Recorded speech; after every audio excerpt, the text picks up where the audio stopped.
But Sinister is disengaging as well. But he needs to win the fight. But Love Oh! will not go down without a fight now. Love, with his last tick of health, he does not have enough space to use his first aid. But he's trying to play around this terrain, hoping for his teammates to arrive. Playing around the Rosie. But you know what? My anxiety is shooting up because, well, he doesn't have enough HP left to deal with with this player. With this players right up above him. Sinister, I mean, he has a first aid kit. He knows what he needs to do, but it's gonna be difficult for him though. I mean, he doesn't have the firepower. Plus, this is a very tricky position if you're going to ask me. But we can see him cooking up that nade, throwing it up against the T2K. But T2K is currently busy at the moment, also dealing with Astra Esports this time, right up above them. Yeah, but the Sinister is the last man.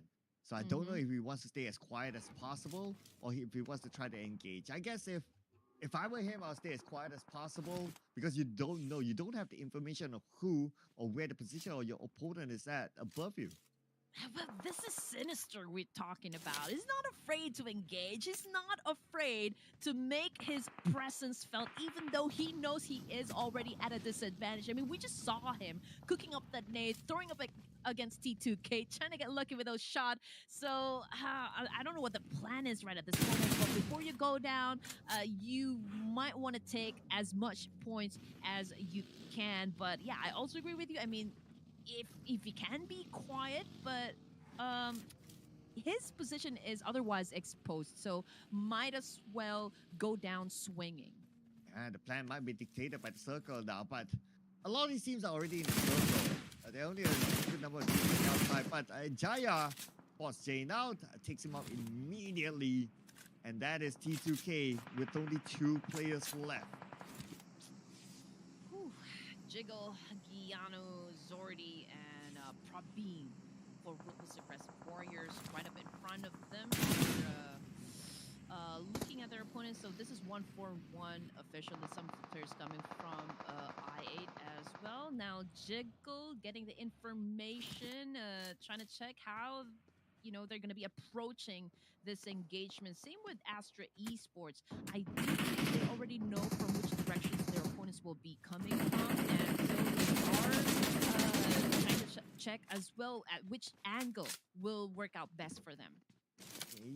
Yeah, angles are going to be tough here considering, look at how rough the terrain is, right? Like there are multiple kills, there's comes here and there. Even Jubanet wants to get that knock. It's not going to be easy. And plus the smoke is buying time for his opponent. So Jubanet, he's just trying, but not to no avail. Okay, so Raw Esports, they are at the edge of the circle, but there's also another team that's with them in this particular spot. So there is a cleaning up that needs to happen between these two teams. AST is just right up behind them. Well, that was a great exchange of nades.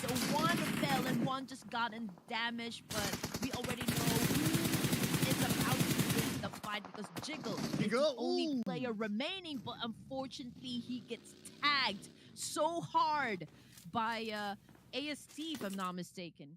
Yes, taken out by AST, and they're dominating with 5 eliminations, make that 8 in total. Now we have Astra Esports as well. They've been a little bit quiet since their early elimination of a couple of members. I believe it's from CM and GSM, so they're not as hot as what we've seen like previously. But I'm sure they're just playing this tactically, right? And they're just waiting for the right moment to steal away eliminations from this distance. Yes, timing is everything as well. That is one of the factors for a good winner chicken dinner. I mean, you can have all the nades, all the resources that you can have, but if you don't know how to time it perfectly, then I don't know if it's going to be working out for you. But what is working out is that Rogue was able to shut down one player coming from Astra Esports, and from that angle, that was fantastic. And that's a tough angle to take, so not gonna lie, gotta give it to them there. And now for Astra Esports, one of the members knocked, but I don't think it'll be an issue. They are in a very, very good position, and they're still somewhat in the middle of the circle. with this sort of position up on the hill, I mean, it's hard for them to lose fights at this moment. Just look at this, right? They're really in the middle of the circle. And Mm-hmm. as the circle shifts, they're still there. Yes, and Undergang from the east side, they have a compound to work with. Same thing with Astra Esports, they are right down there in the middle. But being in the middle, you have to grow, eyes at the back of your heads because you have to take care of multiple angles because teams will be coming from multiple directions. So I do hope they can keep up with the pace. Yeah, I mean, the pace will start to turn up as teams get closer and closer with each other. After esports, they're not staying real put. They are still very aware of their surrounding. As you can see here, Fearless, long range scope onto the members of 4 Raw. I mean, on the other side, the moment they show themselves, Fearless will be ready to track them down. But we got a couple of eliminations still. So fights will continue to go on as we enter stage number 5 to 6. Yeah, PUBG action. Non-stop. 8 teams remaining, ladies and gentlemen. And CMF GSM trying to defend this compound up against VS. But you know what? VS is doing perfectly well, rushing this guy. So, oh man, Osman again is the only man left standing for his team. He has a DPS and a Starlight at hand. And a man What? goes down hard. VS Esports emerging victorious from this clash with still 3 players in their team. Wow, he had to hit it precisely, and he did.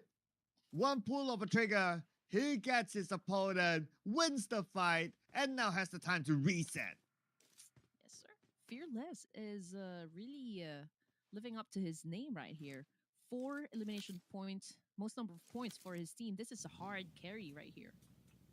Uh, Fearless. I mean, he has shown even in the previous round how he rushed and how he's really confident in taking out his opponent. So you got to be careful of that player. He definitely warrants himself somewhere up there. Let's see if we can continue on to be consistent because we still got a lot of rounds to go. Mhm. The Dream to Destination. Ooh, 0 eliminations. They've been real quiet. We haven't seen much of them. But now Bahun is going to change all of that. He was able to shut down one player, and now he is calling the rest of the team. Hey guys, I was able to shut down one player over here. Can you guys give me backup whatsoever so we can rush this compound? But you know what? I don't think the cavalry is gonna get to him in time. VS is gonna recuperate. They're gonna do a reset right here, and Dream to Destination, man, they're gonna continue on being quiet, I guess. They have to be careful because right up behind them there is INM, and there you go. Just as I was talking about this one, Junayet has the angle to take down players from Dream to Destination. Oh, Signings now circling around, trying to bait out his opponent to gather information because they're on the lower ground. So naturally, they don't have a good view of what's happening up there. But Woke, oh, this is going to be real interesting. Woke has sight onto them. So Woke can pull the trigger if he wants to, but I guess he's waiting for the next shift of the circle. And as the circle shift, Astra Esports still has it. Oh man, Astra Esports expecting this team will rack up huge number of points once again. I mean, their position is perfect right now. They have the ability to actually shut down opponents from afar. And this is Psycho getting Psycho for this attack up against a VS, cooking up that nade, throws it in. Can he get someone from that throw? Unfortunately not. VS remaining to be elusive with all of those nade attacks, but not this time. Psycho was able to put down last with that second nade thrown up against them. Oh, nicely done. And that was from quite a distance. And with that knockdown, looks like DTD, they are on their way. And in the process, looks like Psycho managed to secure 1 elimination point, but Psycho made it down. Nate toss on the second floor. Cyrix now defending his ground. He is going to be the last man for VS. VS only 3 elimination points, so if they want to do well, they have to get more and hopefully be able to defend this ground. But look at the blue. It will fall onto them soon. Yes, and whoever wins this fight will then have to deal with INM and also Astra Esports, who is staying right at the edge of the circle. So this is gonna be a struggle, especially with Dream to Destination. Okay, they won the fight, but they are left with just one player, so I don't know how they're gonna do this. But you know what? We've got Z over here, Tribe Aeromacy, also trying to cook up some more points. 10 elimination points. Man, they are on a roll. Zio now securing another elimination point for his team. It's going to be Junaya taken out. 11 elimination points now for Time Arrow Messi. They are really looking for a comeback from their previous Sandhawk round where they got eliminated first. And looking for more elimination points, of course. But speaking about elimination points, Astra Esports now with 5 elimination points. They are in the dominating bracket. But they'll need more if they want to catch the number 1 spot. But nice long range shot from Sharp. Yes, Zio goes down. One casualty. Ajaya has already been sent back to the lobby. So there's 2 active members outside of ASD over here. They're still outside of the zone though. So Astra Esports with a complete set of players, 5 elimination points under their belt, and they have their sight up against INM this time. 0-4-3 trying to make it happen, trying to get more elimination points for his team. But oh man, this is already getting brutal at this point in the match. INM a little bit struggling considering the position that they are in. Okay, here we go. It is a tough, rough terrain, as you can see here. It's really difficult to navigate. And what I'm liking from Astra Esports is that just look at the spread that they have around the map, despite it being like stage 6 moving on to stage 7. But they're so confident of like taking care of themselves that they're able to secure more areas. 0-4-3 almost knocked down. Xenix now crashes in. He has to retreat. Yeah, they are going on full force, but from behind. Man, they did not see that coming. They were caught off guard. Sharp cooking up that nade, ready to throw up against 0-4-3. Can he make it? No, he did not. The 0-4-3 was able to dodge that attack, and 0-4-3 continues to dominate this fight up against INM. 7 elimination points for Astra Esports. Here we go, 0-4-3 with the save. But they're still on the outside of the circle though. So this is going to be interesting on how they're going to get in. Astra Esports, they still have good control over this area. We got Chitra here on the other side, all alone, fighting up against UG. Undergang, part of the 3 teams remaining for our match number 2 here in Erango Stage 7, ladies and gents. 10 seconds on the clock before we see stage 8, and it is turning into a complete bloodbath up against these teams. We've got Astra Esports with 45% chance of getting that winner chicken dinner, followed by Undergang. And if we're gonna be looking at the number of throbbles that they have used, I think they are utilizing or optimizing everything that they can in order for them to get the WWCD. But this is the current situation. Sus is right up in front, getting all the information, cascading it back to the rest of the teams. They are probably deciding, as well as the rest of the players that are still alive and peaking, on how to best approach the situation. But Fearless gets the point, gets it done. But can he translate that into an elimination point, or will it be another damage output? Oh, okay. They should be able to do so, because right now we can see they are crashing in onto UG. One player just right below them. 0-4-3, shoot, 0-4-3, scores, and there you go.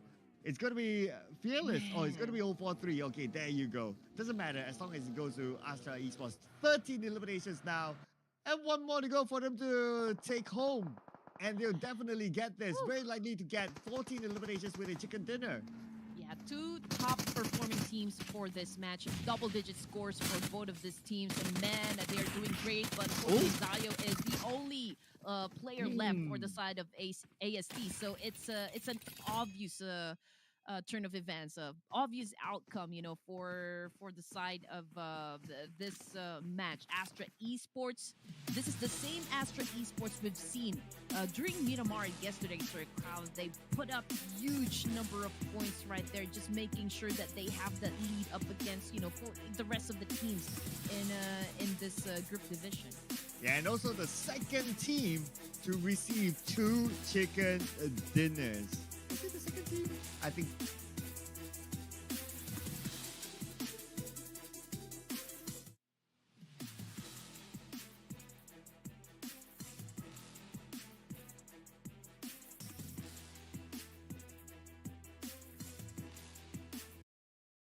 Heinz.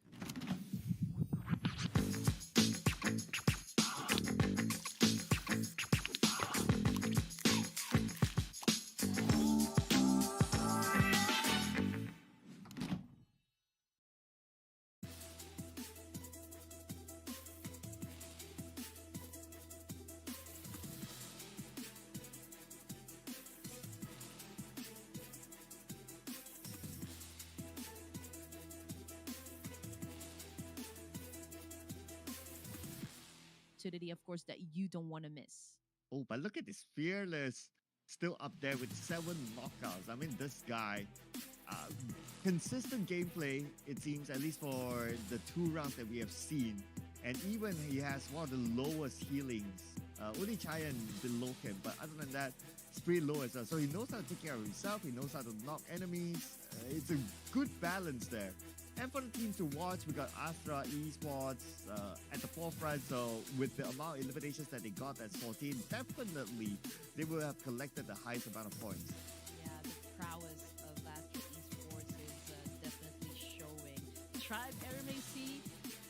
Okay, so am I expecting this team to really perform? Yeah, yes, I guess. I mean, from the get-go, yesterday's set of matches, I think they did kind of perform well, and they continue to do so. For day number 2. Which of the teams do I expect to perform a little bit better? I would say that would be the HK Murderers. I hope that they can at least improve whatever they can, so that they can climb up the ranks, for today.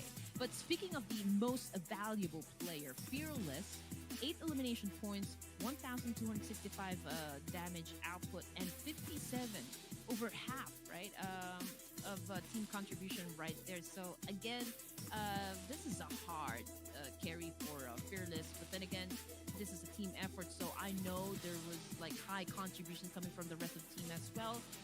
But if we're gonna be checking out the top performers for this particular match, we also got Viper from I8 or Illuminate rather, Zio from AST, and Slayer coming from AST as well. And just look at Zio over here, Sir Todd. Looks like a baby. I, I think he is. If you remember this guy called Under 18. You remember, Oh, if you remember this yeah. IGN called Under 18? I believe he is the same person.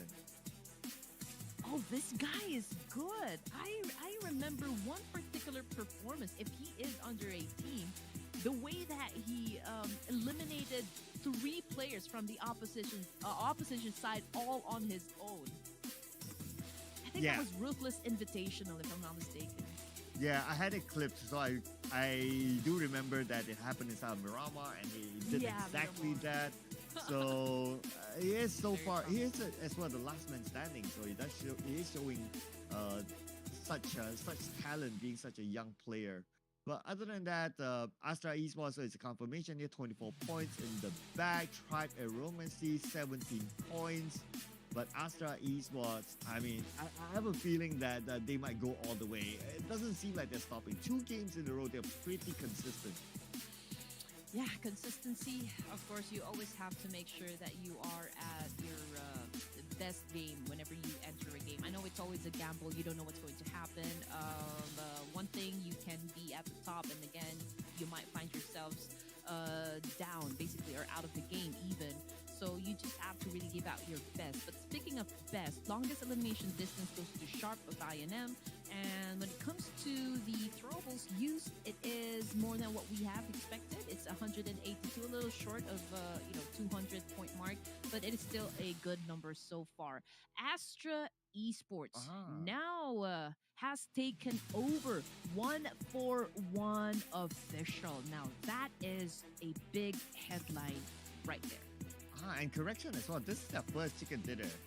I mean, the 19 elimination game yesterday, that felt like a chicken dinner for them. So maybe that's why it was like lingering in my mind. But first chicken dinner for them, and now they are number 1. But on page number 2, we got a few teams that starting to fall off as well. HK Murderers, now the only team not to hit the 20-point mark just yet.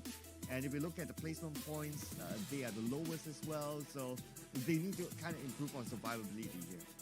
Yeah, I mean, and just looking at the points, it doesn't even matter for me. Like, if you don't really perform well this time or for this tournament alone, I mean, it's a tight competition. Not gonna lie about it. It's hard to even land, at the first page, considering the kind of teams that we have so far. I mean, we've got veterans, we've got aspiring teams to be part of, the official tournaments of PUBG. So even if you don't get to where you want to be exactly, it's the experience that matters most because this will give you the ammunition to perform better in the next tournaments to come. Yes, but let's see if they do have that, what it takes to be the best as well in the following round, because we will have a repeat of Erangel again after this, ladies and gentlemen. But before we jump into the next Erangel, as usual, we take a short break, so we'll see you guys in a bit.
Here we go. Game number 3 for today. This is the Clash of Giants Season 3, ladies and gentlemen. My name is Sir Cloud, together with a wonderful Red Queen Gaming and Astra Esports. Somebody stop this team now. Yeah, teams are indeed becoming ruthless as we continue on with our battles inside this tournament. And the good news is, Sir Cloud, we're going to have more of that since we still have 4 more matches to look forward to. I don't think I can still say that there's still more time to build your foundation. I mean, at this point in the match, I think you should try to already get ready to cementing your position at the top 5 spot, because it is gonna be hard to catch up now, especially when teams are already kind of committed really to maintain their position in the overall ranking, especially those teams that are part of the second page. Oh man, that's gonna be difficult for them. Ooh, but speaking about difficult, I mean this is always the difficult moment, right? Like I'm at a point like I don't know, because it just goes up and down. Like it feels like anyone can get the chicken dinner. Man, I'm having a headache right now. Like what do we do from here? What do we do? Oh no. Yeah, we don't. But everyone is doing their best, so it's really hard to pick up a team here. But if I were to start, I think I'm gonna give Astra Esports another whip. A back-to-back? Yeah. Wow. I think they're not done. I think they're not done just yet. I mean, they were able to land at the top spot in the overall rankings, but they know they still need to push for some more. So I guess they're going to be doubling up on their energy, on their effort, and really strike hard for match number 3 in Iran. Okay. I'm going to give their... Ooh. Okay, I'm feeling like 141 doesn't like losing the number 1 spot. So let's bring out the Pakistanis. 141. Let's go. Yeah. I have a feeling they don't like losing their throne. I agree with you. I agree with you. It has been 2 games, so I'm waiting for them to actually retaliate inside the battlefield because they lost the top spot. So there might be a chance there for them to actually get their thrones back. But momentum wise, I think Astra has it. So pretty confident, for match number 3. And this is the second Irangle this evening, ladies and gents. And we also have something spicy going on between us, Sir Cloud, with our team predictions. Again, what is on the line here, ladies and gents? It's a TikTok dance. And Pika, if you are watching, you are included on this bet. Right, Sir Cloud? Of course. We gotta include the actor in it, right? The actor? We gotta include the actor in. I mean, he's not gonna get away with this. So, he's an actor. We all know now, thanks to you, he's an actor. But is he a dancer? Yeah. I'm not sure if he is a dancer, but he is a singer. Whoa. but you know what? As far as I've observed culturally, right? It feels like everyone in the Philippines is a singer. We do love our karaoke, yes.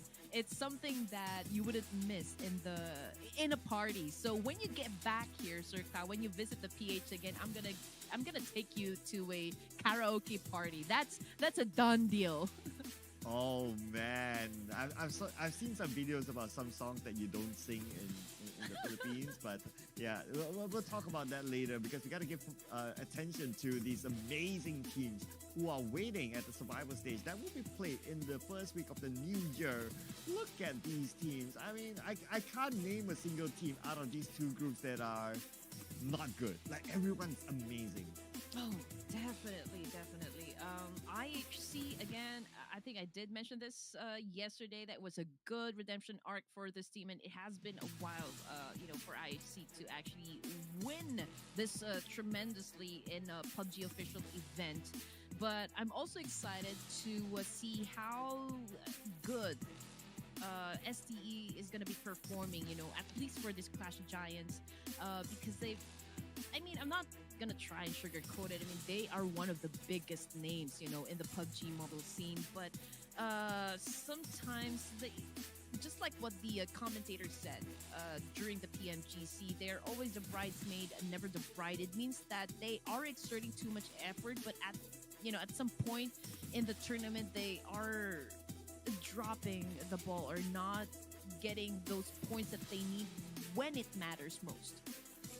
Yeah, I mean, at least in this year, it's like, I remember the grand finals, day 1, day 2, they were amazing.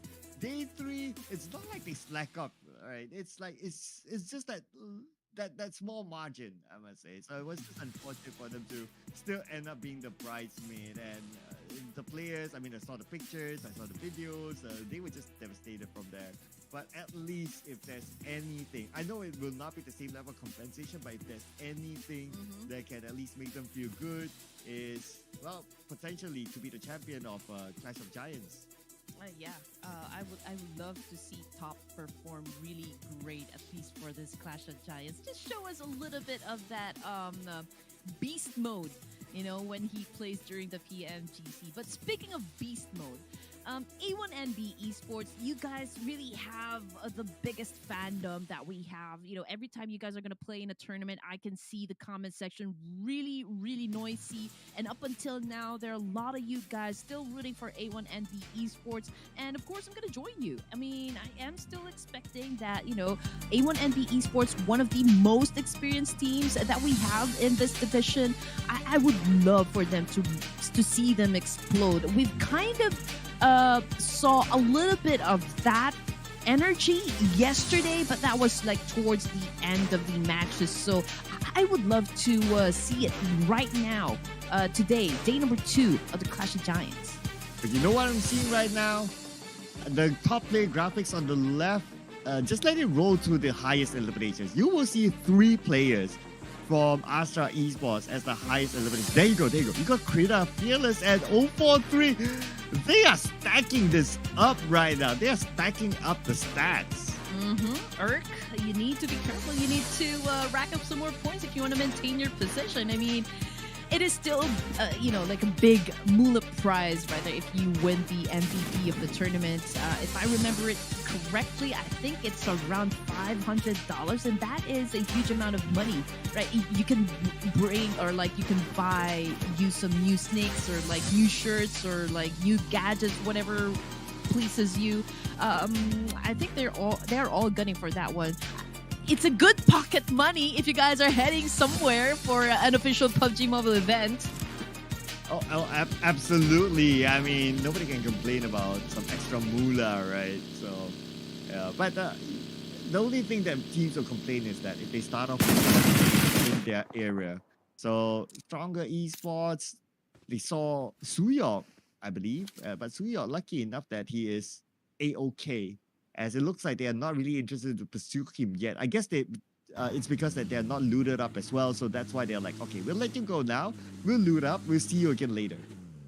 Yeah, it's a tricky part as well. Number one, gauging the jumps distance, and number two, just getting to the guns first, especially when you are about to drop in an area where is another team definitely going to be challenging you up. So it's a big risk, big reward kind of thing for most of the teams here. Those who are brave enough and highly confident with their skills to eliminating their opponents. Again, some of the players do go for vehicle gameplay, so sometimes it doesn't work out, sometimes it works out. Again, these are all gamble, especially during the first part of the game where you need to get resources. That's when you really need to be careful, because some of the teams, they maximize the potential of pillaging through towns by doing it separately, heading towards one direction all by themselves. So if another team clashes, or like finds out that you are all alone in a specific area, then that would be a giveaway. That would be the big risk there. Yeah, I'm looking at any other teams potentially giving away something. And looking across the map, I guess all these teams, they're quite comfortable in their position right now. Even on Northern Jogopu, we only have one team this time. So it's an even spread across. So with that being said, we might see a calm start. But that also means that if all these teams do stay alive, then maybe stage 4 onwards, it's going to be a workout for observers. Oh, this is the first time that I've seen this. But this is Dragon Ball. Is it? Is it? Yeah, it's the Dragon Ball collaboration fight. Oh, yeah. Okay, I saw the main capsule there, so yeah, I guess this is from the Dragon Ball collaboration. But yes, T2K Esports, ladies and gents. I'm not gonna lie, T2K, I have high expectations coming from this team. I know what this guys can do. I know what kind of power they can bring into the table. So I'm at the point where I'm kind of wondering, where is the T2K? Yeah, T2K. Interesting point. I mean, they have a lot of experience playing at top level as well. So they're definitely no stranger to experiences, to XPs as you call it. So I do wonder as well. But yeah, maybe it's I wouldn't say that it's like an off-season thing and they're like chilling. We can see that all the teams, they are playing their hearts out. So I guess maybe because of that as well, that other teams are playing their hearts out. So teams as good as T2K is not being the T2K that we're used to seeing. But if you ask me, number 8, 45 points, considering like how close the gap how close the gap is, I don't think it's still a big issue for T2K. I can say they still need to exert more effort this time, for the tournament. Especially, we've got a lot of underdogs, right? And these guys, they're eager to prove themselves. They wouldn't really hold back in putting up those points on the scoreboard, since they have a lot to show us. But when it comes to the experienced teams, they're like wine. You know the saying that you age like a fine wine, right? So I think it's pretty much the same concept when it comes to the veterans. I mean, if you call yourself a veteran, it means that you've gathered enough experience, so to speak, to outsmart, especially those underdogs, because underdogs usually go for the gunfights, right? And how good they are when it comes to like a CQC tactics and whatnot. But you can always outsmart them because of the experience you've had or you have playing for a lot of bigger lobbies, high caliber teams. So I'm just really waiting for those veterans to actually pop out and show us what they got. Yeah, and I guess a good example here is Astra Esports, right? Not to say that they're underdog per se, but if you kind of look like the tactical, the strategy that they deploy, they can take fights, number one. They can play from the outside the circle to try to fight their way in, number two. They can play with the circle to their advantage as well. So they are showing like a variety of gameplay. I'm really impressed with what I see. Not only that, some teams that you'll be impressed at, oh, they're very good at gunfights. Oh, they can take teams down and all that. But I think Astro Esports, they have a good variety of the way they play the game, and they're so adaptable to multiple situations. Yeah. They're very synced, which is what I love about this team, rather. If they continue on really playing at this pace, it can be exhausting, at any point. But if they can continue on with this kind of momentum, I don't think it's impossible for them to not land, a position in the top 5. I mean, 74 points. That is I consider it a good gap so far for the rest of the teams, but they're not out of the woods just yet. And so they should continue on keeping at that kind of level or playing at that kind of level in order for them to maintain their position. But anyway, 1-for-1 official, and this is your bet, Sir Cloud, going up against a Seal Esport. Is it gonna be an easy win for this Pakistani team? Ooh, okay. Maybe. Oh, but looks like the answer might not be that simple as they fight back. But hang on a second. It's Ruffin, JD? Oh, man. Come on, guys. Let's not do that while I'm predicting you guys. Well, to be fair, yeah, they only have one player is currently knocked down. We still have 3 more active players, but I think the rest of Seal Esports is a little bit far away from this person right here. But oh man, it is gonna be a tough one considering that 1-for-1 official is already prepping up to assume those points. Oh, speaking about points, let's see. Will Luck give the point away to them, or will he get a point instead? He gets 1, but the follow-up from Rafe just in time, and he will steal 1 more point in the pocket. But there's still 1 more player from Seal. We got Scooby-Dooby-Doo. Where are you? That's what 1-for-1 are singing right now, as they now know where exactly he is. Well, if he goes down, then he will join the rest of the gang in the mystery machine. Scooby now tries to find himself an angle that will best work for him. He was able to inflict some damage, but of course not enough up against 4 players of a 1-for-1 official. Scooby is out of the game, ladies and gents. Looks like they will be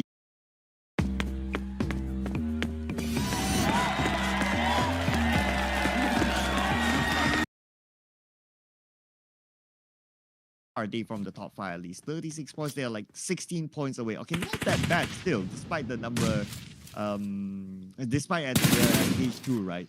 So I guess that just shows how tight these teams are, and a possible comeback, of course. And Tribe Aerospace. I mean, this is one of the top performing teams so far in this group division, and right now they're challenging up INM, but also KS is within proximity, so they might join this scuffle with the teams. Oh man, Slayer unfortunately has been tagged by Cynix, but he gets tagged as well by Zayo. Ooh, Zayo, the Wonder Kid, securing the first elimination point for Tribe Aerospace. We'll be definitely looking for more. Just like Kwa, looking to get 1 out of VS. That first nade will connect. Not enough to knock down anyone just yet. Kwa has a second nade. But at the same time, Ajaya knocked down somewhere else and taken out by XOXOXO. Junaid with a UMP in his hands, but VS Esports cooking up that nade. Laz is about to throw it. Will he able to get at least one? No, but he was able to inflict damage. We've got one player coming from INM, very low in HP. Laz just taking the opportunity to shut them all down using that SMG, but he couldn't find a way to do that. So it is still a challenge for VS to push and penetrate this compound where their opposition is staying currently. It's still a 50-50 right between the two. I mean, it's 3v3 still. But they definitely want to eliminate each other. They don't want to stay in the same compound. Now the next phase of circle, look at the amount of teams already in it. Really hard. It's going to be a center circle, so majority of teams on the right, they will need to migrate, and that's where we'll see more fights happen. All right, Urk, our MVP scribbling down. Last goes down as well. Two players for the side of VS Esports. Cyrus trying to make it happen for the team, but he opted to go for that quick pickup. He needs the firepower. He knows it. KS biding their time, just waiting for that right opportunity to join into the mix. And Sharp just took a nade in the face, getting him out completely off the game. Ooh, that's another team eliminated there, ladies and gentlemen. And we might be looking for more eliminations now with Illuminate Crew trying to take down their opponent in the same area. And that's going to be Stronger Esports. Viper with another need in hand, looking for more. Ace from the other angle. Viper now has one opponent just right in front of him. DBS gameplay from the lower ground. Well enough to take down the last member of Stronger Esports. But here we go, Ms. Urk again going up against the remaining players. Right here, T2K. Oh, but it was KS who took that point. It's a kill steal. Oh my goodness. Man, that just had to happen, right? That's a heartbreaking moment, but oh man. It's 1 point at least. It's 1 point at least. Look at the bright side. Look on the bright side. But on the other hand, now KS, they do have company around the area. A1NB. Okay, we got K9 here. He spots out one. I believe he probably can see the bag. Okay, not too sure there. Or maybe he does, but he's not pulling the trigger. You know, I'm thinking about like which of the players coming from A1 and Esports is not present at the moment, and I do believe that is Hitman. I'm looking for Hitman. Hitman is not around, so we only have 3 players, you know, for the side of A1 and Esports. That automatically puts them at a disadvantage, and so it's gonna be, you know, like a hard crack at this, you know, for the side of this Bangladeshi team, considering that everyone is in full force, you know, for this division. Here we go. Mihares knockdown, leaving one to go. Ganu comes in at the right timing. Still with the DBS gameplay, goes on to the second room, and Ganu knocks down Faisal to follow up. And Faisal needs to win this. Oh, Faisal still defending his ground. My goodness, Faisal. 10% of health left, but Jigo comes in. Faisal, is this still alive? Wow! Yes, Faisal still fighting for his life, but finally taken down by the members of 141 Official. They came in as a third party. Faisal, man, that guy, he was holding onto his life for the longest time. I think it was they were able to put up decent number of points, so I think they are safe. Dream to destination. Woke is getting him some food right there. Yeah, I think he was able to put one kill under his belt. Right, yeah. So current situation, ladies and gents, T2K white side getting with under gang. Zio coming from AST. I believe he is the last remaining player for his team. It's going to be difficult for him to actually get inside since, you know, there's a lot of waiting over to, I mean, at the edge of the circle right there. T2K Dada has already revealed his position, but I think it's pretty safe for now. I mean, he is at a higher ground, so I don't think they will be pushing just to get that point. But 141 Official, 6 elimination points. Rafe having the most number of kills. Eagle spotted the players right up above them. I do believe that was T2K, yes. And what they're doing right now is just really applying a little pressure. Not sure if they're all confident to attack at this point, but yeah, I think they are rotating, maybe going off another angle. Not exactly sure what the plan is at the moment, so we'll just have to wait and see. Yeah, I guess the plan now is number one, stay alive. Looking at how the teams are really starting to turn up at this point. We already got like let's see here. Tri see 8 elimination points, 1416 elimination points. So those are the top fragging teams as of now. As for K9, unfortunately being the last member. Oh, okay. Wait for it. Wait for it. Wait for it. Wait for it! Oh, No! Oh, he could not finish up the job, but finally he did! K9! That was almost a bummer for him, but he did it at the end. K9. So that's a unit for like dogs, right? So this is like the top dog of A1NB esports. Well, I guess he really needs to stand up for the team, considering that he is already the last member to make a difference to get to the latter stages of the game. That would be difficult, but that would really be a big help if he can actually pull it off. On the side of Tribe Aerobase, they're still alive and kicking, but with one player left as well. And there you go. I mentioned it. A1NB Esports has already been eliminated, which brings us down to just 9 teams remaining and 26 players live. And we still got Astra Esports topping the charts for this particular match. Wow, nice tap there by Spike with the mini 14. Taking that one player, Sanchi, the top fragger for the team. But unfortunately, he's not able to end him because he's behind the rock. But looking at the elimination feed, Zio unfortunately eliminated, so that's going to be the last man for Tri Aromas. However, secure 9 elimination points. Here we go. Spike on the rooftop. Great managed point. You can see a lot of teams surrounding him. But with a mini 14, can he shut down players with this great distance as well? I'm afraid it will just fall under damage output once again, ladies and gents. This is just stage 4. The circle is still big. So there is plenty more space to work with. But if we're going to be checking their location, T2K remains to be at the west side. But I believe the circle has moved again, leaving Ruthless Aggressive Warriors and Under Gang outside of the zone. Same thing with the CMF GSM. Oh, CMF GSM. Still a full squad though, but we have not seen them in action just yet. So wonder when they would turn up at this moment. I guess they're playing like a different strategy this time of like, okay, we'll take unnecessary fights instead of going all out aggressive just like the Sandhawk round. For Mapatex Esports, 2 of them stuck in the shack. It's going to be difficult if any team chooses to crash in onto them. But of course, the risk is that if any team were to crash onto them, they need to be careful of other teams because of how small the circle is at this point. Yes. For the side of Mapatex Esports, I'm not sure, Sir Cloud, if they are playing with a different roster. I do recognize Jiro. But the other Desert is also part of Mapatex, but I think the other 2 is a new member perhaps. So I believe they're still trying to find their rhythm, for this competition alone.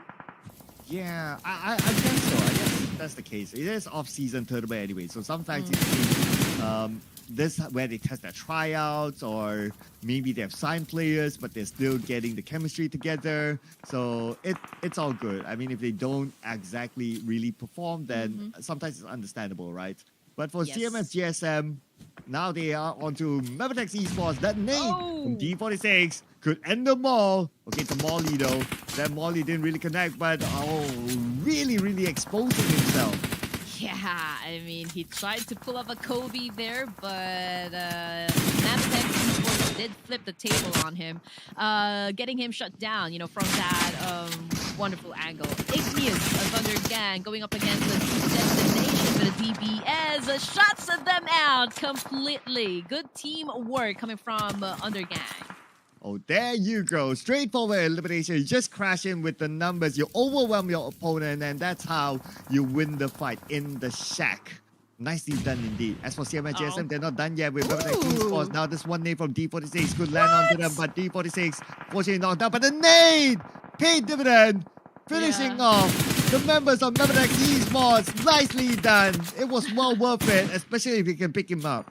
I mean, considering the windows or like the opening for that shack right there, it's really hard, to kill them instantly with a grenade. You really need to pull off a Kobe shot right there. And D46, he tried so many times, but he gets shut down, not just once, but twice. And here comes Sanchir coming from Ruthless Aggressive Warriors with that long range attack, shutting down at least one player coming from CMF, a GSM. But you know what? I think they received a counter attack coming from Undergang, and they just lost one member of the team. Man, give D46 a break. He's been knocked out like 3 times in a row. My goodness. Our brother there could use a small break there. But is he picked up? Unfortunately not. And now the circle have shifted. We got T2K, we got Love inside of the circle. Dada and Jane can use him as a marker. We also have 141 inside the circle as well. At this point, they'll face teams who want to fight their way in. Okay, here we go. Strategies now coming into play. T2K losing one member. I think they're still pretty strong considering what UG Love was able to pull up. I mean, from that angle and from that distance. Sancher goes down on his knees, bleeding right there in the open. Will they be able to pick up his teammate? Oh, UG Love is definitely making it hard for them. Oh yeah, UG Love, look at this. From that distance, putting a lot of pressure. Still spraying into the smoke, hoping to hit something. But at least whatever that he's doing, he's like, okay, just keeping teams away and allowing space for people like Jane to come in. And now speaking about Jane, he will hop onto his vehicle and he will make that move. But T2K, interesting enough, they're not interested to play in the middle of the circle. They're playing by the side instead. Taking their sweet time, I guess. For elimination points on the side of Undergang, again, I'm still waiting for this team to kind of explode in terms of their gameplay. But can you see that now? I think there's still time, for them to be dominant, in this particular match right here. 5 elimination points, though, for the side of Ruthless Aggressive Warriors. We've got Rogue right here points so far for his team, but Arrow is trying to pick off players coming from the side of CMF, a GSM. Oh, nice long range there, but everyone's just like playing that long range game for now, right? Just trying to stay away from each other. I totally understand, but look at the Fearless or the top players from that team. Astra Esports almost eliminated. Dada with the second try. Bring on the Fearless. No connection. 2 elimination points again for the players of Trained to Kill, and I have Dada over here eyeing up Fearless. Very low in HP. He threw in that nade, goes in for the spray, but completely missed his target. Oh, okay. Second nade. Let's see if it lands. Third nade. Let's see if it lands. I kind of doubt so, right? Oh, he got it. All right. Looks like the nade paid off. Definitely did. 5 teams remaining. Stage 6 of this match. CMF GSM looking good so far, having the best advantage in this situation. 27 more seconds before we head on to stage 7. But Rowdy goes down. Okay, we go. Rogue long range. Rowdy is still able to be picked up, but D46 knocking down Rogue from that distance. Sanche now fighting back, but Sanche loses his teammate. Now he is all alone with 50% health. No recovery items on his side, and the blue is just right behind him. He's forced to move. Osman is there to finish him off. Yes, sir. Here we go. There's a little bit of pressure onto the side of CMF GSM, considering the fact that they are a little bit outside of the zone right here. So let's see what they can pull off out of their sleeves just to make sure that they get the WWC. We can see Jane as well doing a rapid spray up against Undergang and was able to get Spike in that process. Nice long range spray, but I believe that he'll be able to be picked up since teammate's not too far away. But anyway, now Jimmy will be knocked down. Love will be the one to take him down. But he's not out just yet. Still has some time though, about 10 more seconds before the zone starts to close in. T2K holding high ground strongly.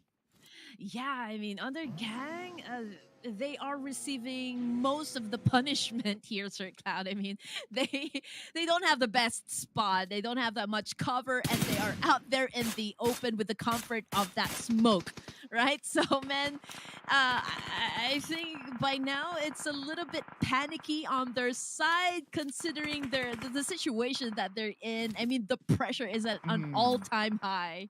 Yeah, there you go. So it's confirmed elimination for another team. UG is out. T2K now making their move and they're going towards CMF GSM, who has the high ground. So if T2K can win this, the high ground will be theirs. All right, here we go. Here we go. UG Love cooking up that nade. Oop, but changed his mind, but goes in for the second time. And Jane doing a massive Oh. spray. Made that facial Oh! explode. And right now, Dada goes down. So is it going to be CMF GSM that will win the fight? Oh, nice blow up of a vehicle there. At this moment, T2K is still trying to fight back, but they only have two players. Rowdy will knock down Sirius. They're managing two teams at the same Oh, time, basically. gosh. CMF GSM, so much pressure onto them. Oh yeah, but so much pressure, but they also have the biggest chance to win this fight if they make a series of good decisions right here. Yo! Oh, that was an on-point nade coming from Madcat. CMF GSM has the mission to get the WWCV, and they're making it happen so far. Yes, the team up there without a chicken dinner, and now they will secure another 2 elimination points, taking down the members of 141 CMF GSM. Already 10 elimination points. They are on a rampage right now, looking for more indeed. Rafael throws an 8, Eagle heals up, T2K Love opening up the space instead.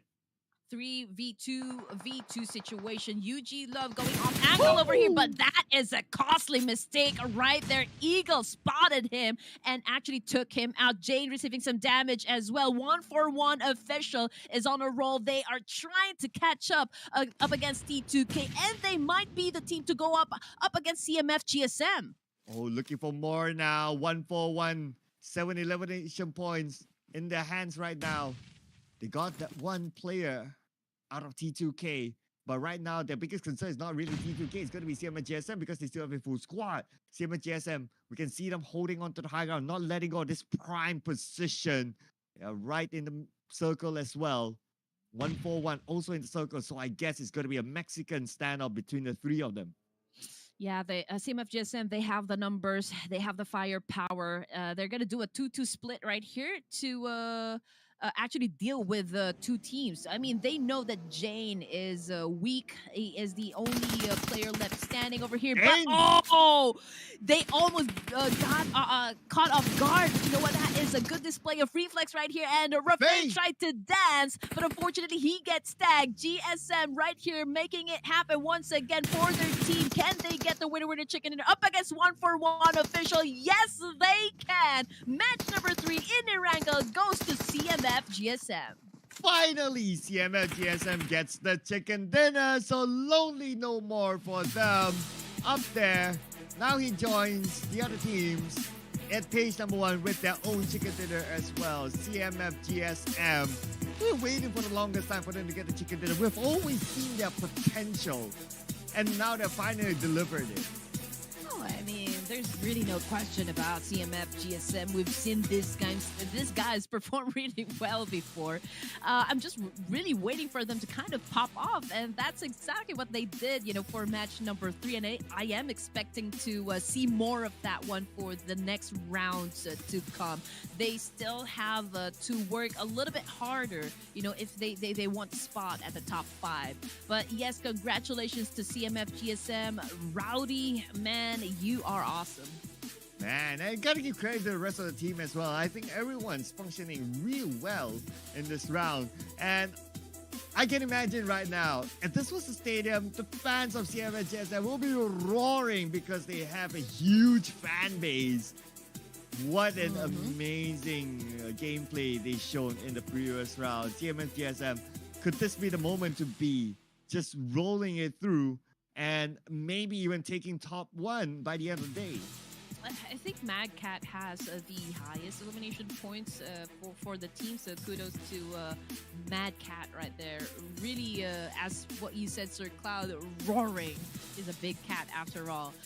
Teams to watch for match number 9. Ruthless Aggressive Warriors continues to be consistent. Same thing with AST and 141 officials. So for CMF GSM, again, we do know what they can do, what they can actually get into the battlefield. But this is actually the first time that I've seen them really went in the game with the highest energy. Oh, but Rafe is the MVP this round. So coming from 1-4-1 with 4 eliminations. And they kind of came close, right? Like if that one nade from CMNGSM did not knock 2 members out of 1-4-1, then I would say that they stand a good chance as well to get in the chicken dinner. But because of that nade, that everything just went on to CMNGSM's chances. Yes, sir. And let's give recognition to the other top performers for match number 9. We also have Zaya over here from AST, Nepal, 5 elimination points, 4 elimination points for Rafe. We got D46 as well with 4 elims, and Mad Cat with 4 elimination points. So we have 2 players coming from CMF GSM, and if we're going to be looking at the damage output right here, it's Rafe who has the highest one. Yes, and with that, we can see the points up here. Only 2 teams making double digit. 141 and CMF GSM, and followed by Astra, followed by Tribe Aeromacy with 9 points. And look at this, Tribe Aeromacy, all the 9 points is only through eliminations, no rank points at all, and they're still up there, the 3rd highest team to receive points in this round. Yes, and I think all the flags that I see would be, all Nepal teams from like 3rd to 5, 6, 7 right there. So it's inevitable. The moment that we reach, the end of this prelims, I think we're gonna see a lot of civil war happen. Wow. Okay, good mix of teams here, as the top performers are in their respective statistics in this round. So we got Zio here, we got Rafael, Mad Cat, Krita, as well as Dada here. Highest travel. Okay, Dada, 15,058. That's quite a distance, I must say. I believe they came from somewhere from the perhaps the right side of the map. Maybe that's why as well. But other than that, 2 grenade eliminations for Mad Cat that will go in onto the stats, because that will be somewhat counted for the grenade eliminations at some point. Well, you're right about 141 official taking the crown back to their heads. They are now at the top spot once again with 82 points, followed by Astra Esports and CMF GSM. We also got Undergang Esports and Ruthless Aggressive Warriors MN. But yes, I think these are the top 5 teams that are really doing well, that are consistent, that are not afraid to engage in any battles inside the game. So are we looking at the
uh, 5 teams that will last up until the end of this prelims?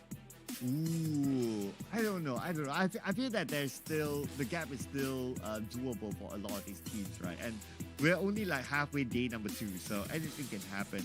But for HK Murderers, unfortunately, they're still stuck at number 18 with exactly 18 points, still without a 20-point mark this year for HK Murderers. I do really hope to see like the number 18 or the page 2 teams rise up as well. Just a quick challenge on the teams on the page number 1 to make things more exciting as we go through our games. But you know who the real MVP is, Sir Cloud? Who's that? Our audience, because they're so very supportive. They're showering us with love. So we do love you back, guys. And I also love the fact that you are making a lot of noise for your favorite teams. I can see a lot of fans cheering for CMF, GSM, A1NV, and Ruthless Aggressive Warriors. So please continue on doing that. Let's just tone down a bit when it comes to toxicity, because still, at the end of the day, this is just a healthy rivalry, healthy competition for everyone. And let's just enjoy our time watching and playing our favorite game, that is PUBG Mobile. So please don't go away. We'll be having a very short break. Stay right there, guys.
Already halfway through. Time flies fast indeed when we are having such a good time, ladies and gents. Welcome back to day number 2, match number 4, Clash of Giants Season 3. Well, that is a lot of numbers. Brought to you by Ruthless Hype Esports. We are still your casters, Red Queen and Sir Cloud. All right, final Rango today.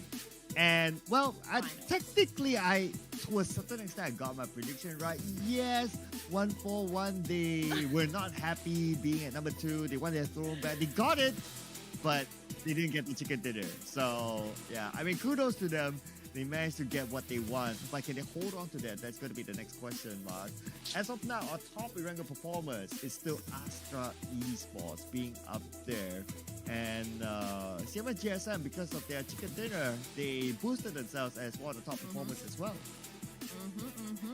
And since we are going to have the final Erangel this evening, it is most likely to happen that any of these four teams can actually get the WWCD. So that would help us, with our team prediction. So again, just a little recap. First one to get the winner with a chicken dinner today was 141 official, followed by Astra Esports in Erangel, and then CMF GSM, one of the Bangladesh teams, right?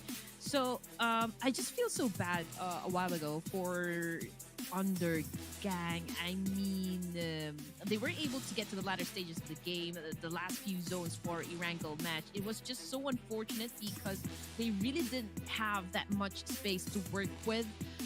It was, like the start of a domino effect from there. They didn't have that cover, the space, it's a little bit open. And so everyone was just really targeting them, trying to shut them down from that long distance. And it was total chaos, for the side of Under Gang. So it was still a great effort, though. I will have to say that one. Good performance. So since that we're having our last Erangel, something in me tells that they're gonna do a little bit of magic here.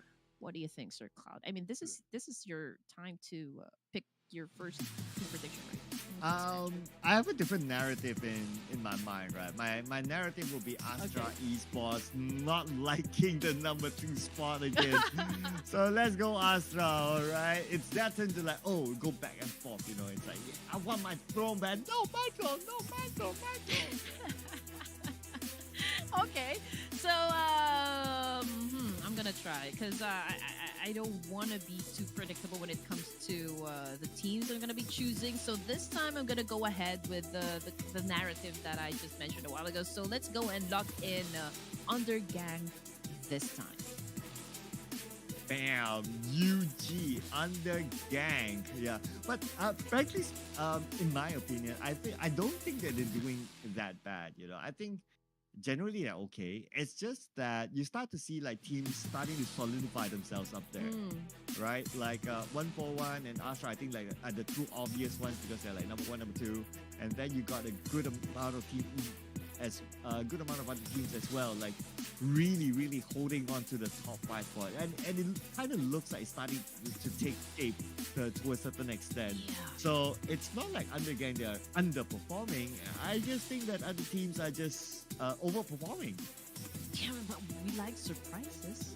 We like a good plot twist right there. But yes, I will have to agree with you, Sir Cloud. If I were to choose my top 3 teams, for this group division, I would say it's 141 official, it's Tribe, RMAC, and also Astra Esports.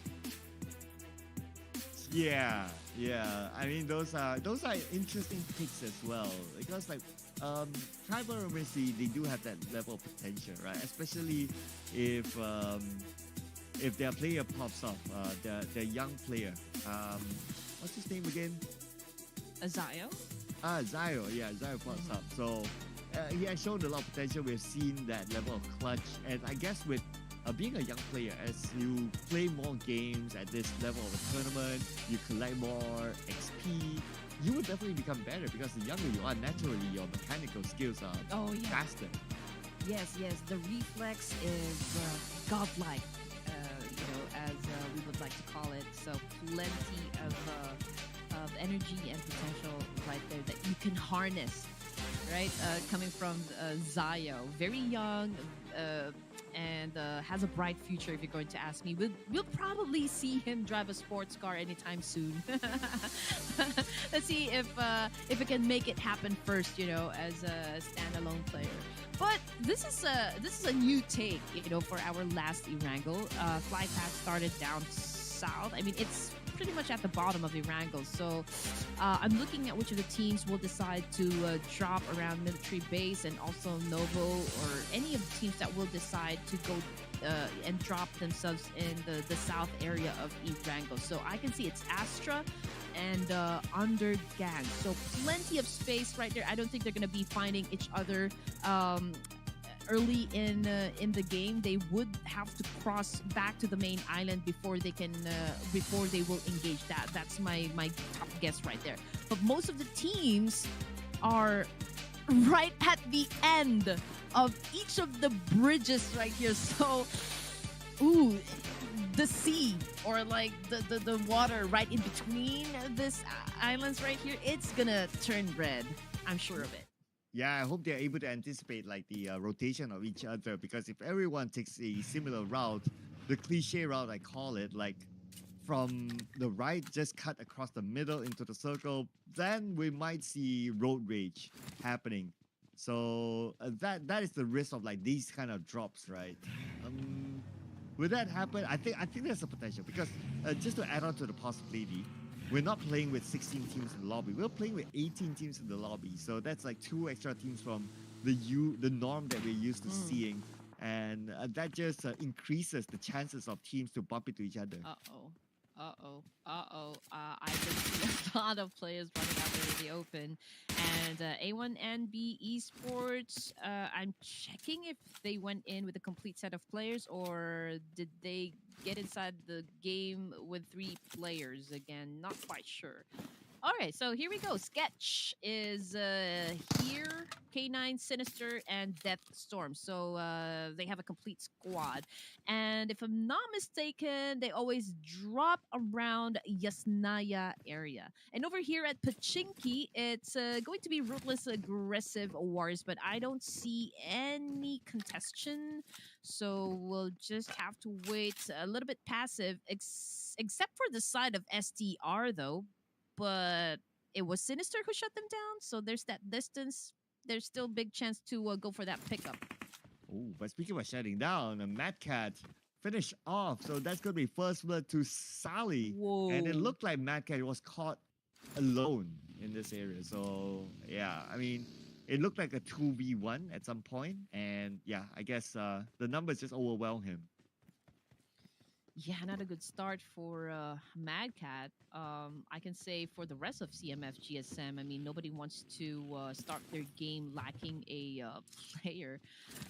You will need everyone to really do great, in every match.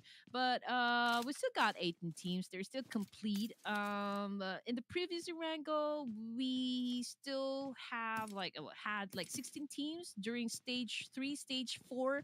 So if you're going to ask me, it's a little bit slow as to if I were to compare it from day number 1. And I think it's gonna happen once again for our last Erangel. So let's see if Desert, he is pointing his gun at Urk right here, coming from VS Esports, but waiting for that right opportunity to knock him out. He wants to make sure that if he fires his gun, Urk is gonna go down, and there you go. There goes the massive spray, and yeah, he missed that. Too bad. He's running out of bullets as well. Look at this. 13 bullets and he's out. So he only has UMP. Yeah, I guess it was just kind of lucky as well for his opponent, because he was in a covered vehicle. Like if that was like a bike or the Jeep or the UAZ that is like uncovered, then maybe he might have been knocked down. It might have been, yeah. I mean, we still need to consider the distance as well. And AUG, it's a little difficult to hold down as well, considering the recoil.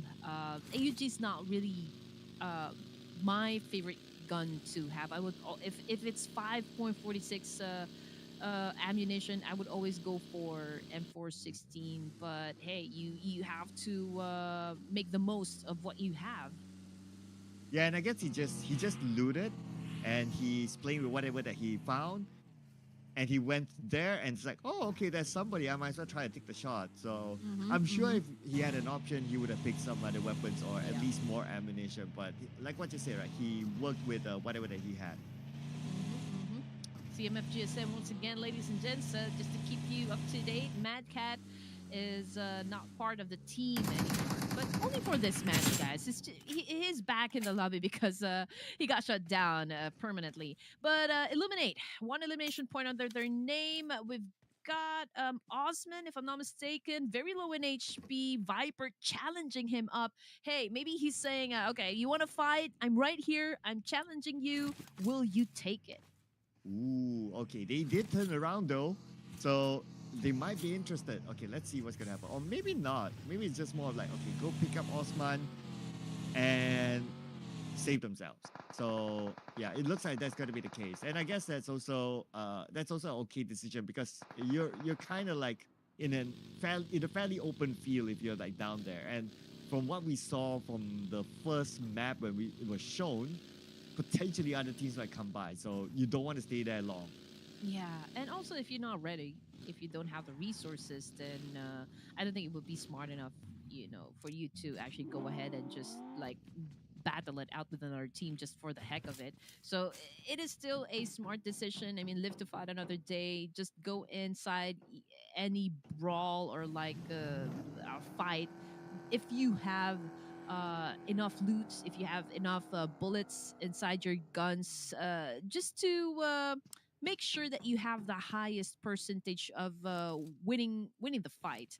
But checking out under Gang Esports right here, they're doing a bridge camp. They're trying to take control of this area, which is a good one, but hard to maintain because you have to keep an eye on both sides. And if you're going to ask me, the position in the bridge is a little bit exposed. You have to find the right spot, the right angle to dominate this area.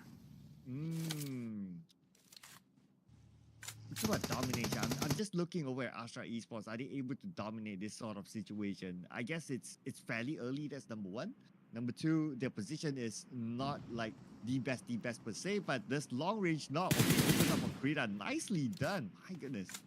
They're just going against the odds right now because look at their position. They could potentially be locked out, but they're still going for it. And the fact that the circle moved away fairly far for them, they need to make this quick. As quick as they can. Just look at the circle right here. There's tons of teams that will be coming from the east side and the northern side. So I will see a lot of fights happen at the edge of the circle. That was a good spot coming from Viper. Viper, yeah, he's shut down a player, but Sally goes down as well. And Viper receiving some damage coming from Fearless this time, trying to do a counter attack. Astra Esports making sure that his team recuperates. He's buying time, for Chine right here to actually get back onto the game. Oh, but they should be okay. They should be okay. For now, at least. But at this moment, we can see Illuminate Crew.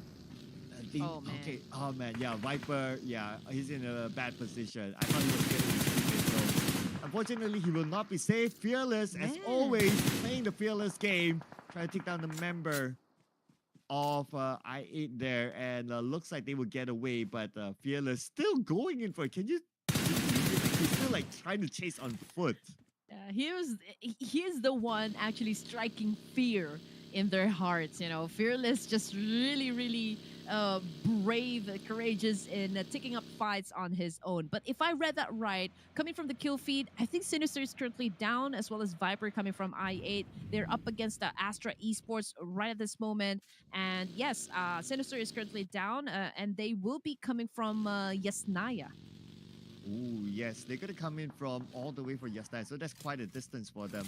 Oh, for A1, are they gonna pick up? Okay, it looks like they're gonna go in for the pickup. Okay, Sinister is one of those players that they cannot lose out on. So Death Storm will be the one in duty. But T2K will be the one to lock them out. But T2K is taking out the blue as well. So Dada has to be real careful here. Putting pressure onto A1 and B from this distance with the DP. And the risk for Dada is that he's alone. So you gotta be really, really careful.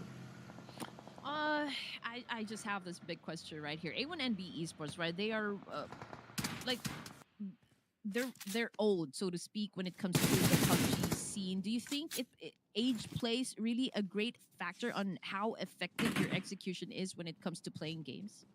Ooh, that's a good question, though. I believe that PUBG Mobile is very mechanical heavy, so I think Mm. that youth does help, but it's nice to have a balance of youth and experience as well. So experience, I think, would come heavily from the IGL, and you can get an IGL that's really experienced, and you have like three young, aggressive, sharp fraggers. I think that sort of a composition would work well. Yeah, because Sinister is, I do believe he is IGL, most experienced, but there is something lacking, from the side of A1NB Esports. I couldn't pinpoint it just yet because sometimes they do really great. If they rack up points, they do really rack up points, like it's a double-digit finish. But when it's really sour, everything goes south, for A1NB Esports, which is kind of I don't know. It's a puzzle for me. Yeah, I know, right? I mean, they're still somewhere on the not really performing as much as the fans would have liked. But for CMF GSM, they are performing well today, especially taking home the chicken dinner as well. But they need to win this fight if they want to secure this ground. Now we got Rogue at the forefront. He has a nade in hand. Seems to be interested to try to take down the members of CMF GSM. And as far as we know, the South Asia teams in general, they won't back out of fight. Yes, sir. Ruthless aggressive warriors still trying to give up a lot of damage for the side of CMF GSM. We've got Rogue right here, very low in HP, so he needs to back down a little just to give him time to recuperate in this situation. Osman is doing the same thing as well. Coming from the kill feed, Incus coming from Astra, or AST rather, goes down as well. For Arbit. Okay, so that's Arbit already out of the game. So there's a lot of fights actually happening simultaneously. Okay, now they're making their move. Are they going to go in for the crash? Okay, somewhat yes, but not all in just yet. They want to find that advantage before they truly do so. As now we have Sketch here. Oh man, Sketch, he's been burned down. Oh! No, Sketch! Wait, did he survive? No, burned by Suyo. Burn, baby, burn. It's all up to Deathstorm now if we can actually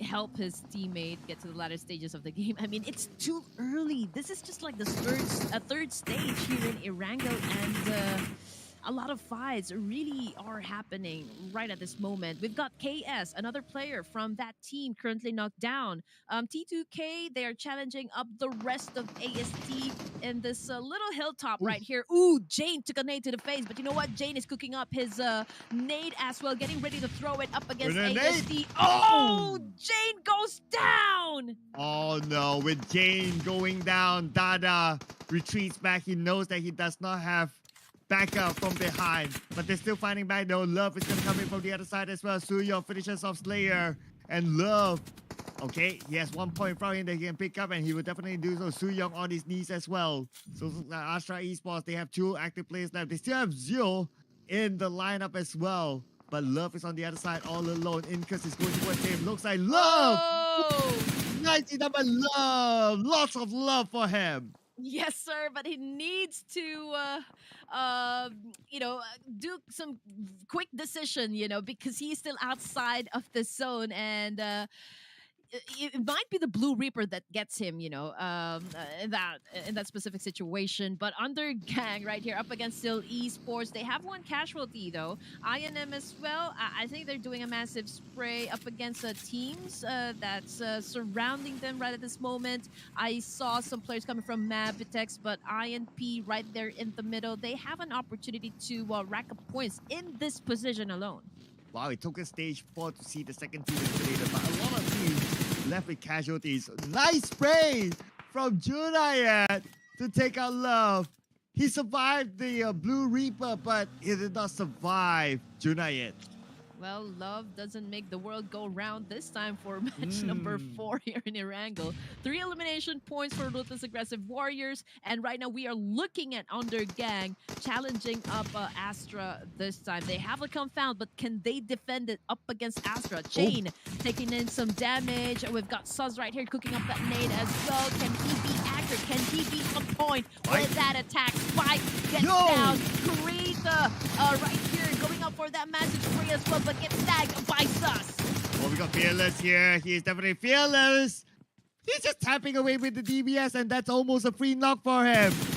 Man, but they're not done yet. They need to clean up the house. One more to go on the other building. Giant. Oh, close one. Well, Sus was able to shut down Fearless, but it was the nade that completely eliminated Astra Esports. That was a beautiful exchange coming from both of the teams. Yeah, nice nade to counter attack. And that allowing the space to save his teammate as well. So beautifully done indeed. So Astra Esports, they are now at number 1 again with the 5 elimination points collected throughout this round. Oh yeah, it was Astra Esports that dominated that fight. I thought it was Astra Esports that gets shut down. But anyway, checking out GSM or CMF GSM, and this is a fairly easy lane if you're going to ask me. I mean, everyone is just stuck in the mushroom kind of like building right here, and with just one molly or like one nade right there, they can absolutely eliminate Ruthless Aggressive Warriors. But you know what? Rogue doing a good performance, keeping CMF GSM at bay and actually doing a counter up against this team, getting some sort of advantage, and it looks like they can hold down the fort. And look at how difficult it is for Osman to go up. He's popping up the smoke, hoping to run up to the high ground, but it's very, very difficult since Rogue has the second floor, and that is the result, ladies and gentlemen. Rogue taken out, and that is it. So it looks like another team eliminated. Dream to destination. Are we looking at the last round right here? Oh man, Psycho is inside that shack right there, all by himself, left to deal with the remaining players inside the game. Ruby from Seal Esports crawling desperately, but you know what? I don't see any teammates near him whatsoever to go for that pickup. So Astra Esports is doing the reset. Chain is picking up his teammate over here. Well, 2 of the players already been sent back to the lobby, so they need for the dynamic duo to work this time. Kirito, he has a good vantage point, but I don't think he has a chance, to still save Ruby at this point in the match. So Chine just made a pancake out of that guy. Making me hungry right now. Man, splat on the face. But that also means that they've awakened the other members of Seal Esports now. We can see Kirito being the last man. He knows exactly where they are. But okay, look at the circle. Kirito is not within the circle. Thinking about teams not in the circle, Dream to Destination. They wish that their destination is into the circle, but Psycho now has nowhere to go. Oh man, and no first aid kit.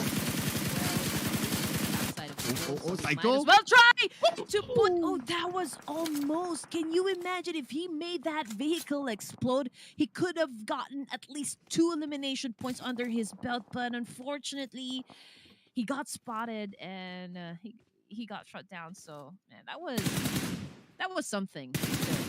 Yeah, they owe 1-for-1 official a nice dinner after saving them. Man, that was so close. But now JD knocked out. Eagle tries to counter back. We got Rogue right now, just going Rogue on 1-for-1 official. Sirius now coming in for the other side. He has the nade in hand. EBS.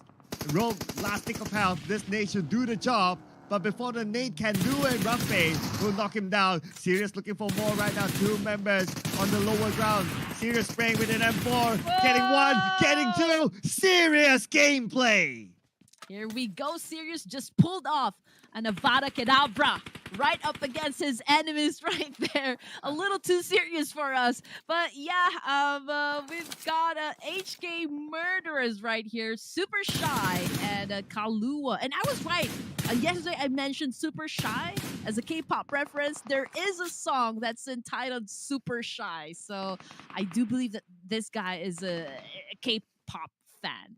But anyway, getting back into the game, Super Shy doing a massive spray up against Ruthless Aggressive Warriors. I mean, Raw, they are in between two teams. Not really two teams, three teams to be exact, because I saw Matatex, I saw HD Murders, and there's another team onto the right side.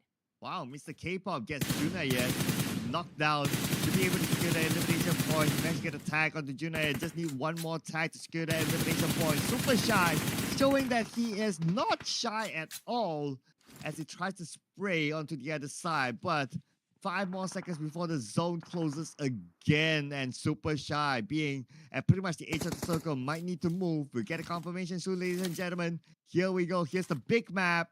Super Shy. Does he still have it? Um, yes, he does. Yes, he does. Okay, it took me a while there. Yeah, yes, he does. Super Shy is super bad at this point, getting all of those kill points. But you know what? This Zerd coming from Navidex shuts down Sirius. Uh-oh, this is getting back at what he did to Dumbledore. Okay, let's see if Eagle can actually make a difference and pick up his teammate right there. There is that distance, though, but they are surrounded by Astra, they are surrounded by Mavitex, and they are surrounded by 141 officials. So it's going to be difficult. 141 official, it's going to be difficult for them to escape the situation. So they might want to prepare themselves, losing at least 2 of their members. Oh, we got Dessert here. Alone, in fact. Just only having this airdrop as his protection. He's not the teammates behind him on the outside circle, but at least he's a marker. But that airdrop will not fit all 4 players. Just saying, right? So his other players will need to find somewhere else to park themselves as they enter the circle. Yeah, 8 teams remaining, ladies and gents. 20 players remaining. 2 minutes on the clock before stage 7. And we just saw Astra Esports circling around this wooden shack right here where Sally is currently camping because he doesn't want to go out because he is the last remaining player for his team.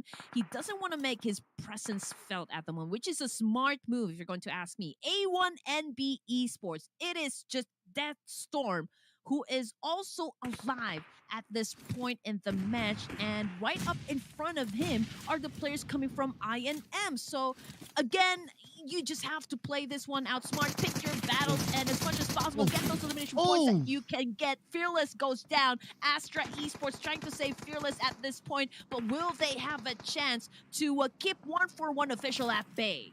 Oh, well, Chine is just too far away. I doubt that he'll go in for the save. Looks like he's going to let this one go. And plus, he's going up against 141 official, so not the team that they want to challenge, especially if you only have 1 player left.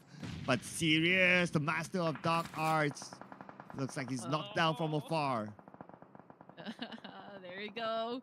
Ruthless Aggressive Warriors getting in some damage. If we're going to be looking at their position, I mean, Mabitex behind them, Murderers, HK Murderers on the other side of the compound. A1, we still got that one. INM ready beside them. So, they will be, they will have to deal with all bullets coming towards their direction.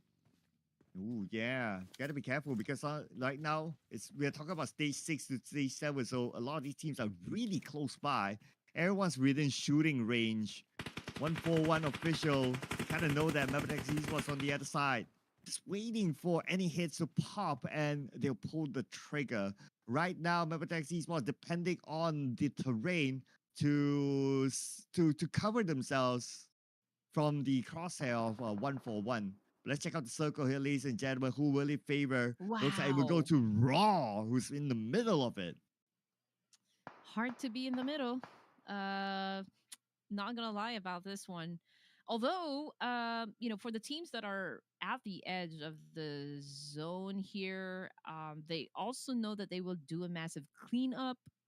It's just a matter of time, though, before they actually push in. We can see that everyone is a little bit passive, trying to get the vibe, trying to, make sure that they will dictate the tempo for this stage number 7, or like maybe stage 8 of this match. I can hear gun sounds, and I think one for one official is getting a little bit of damage coming from Mapitex.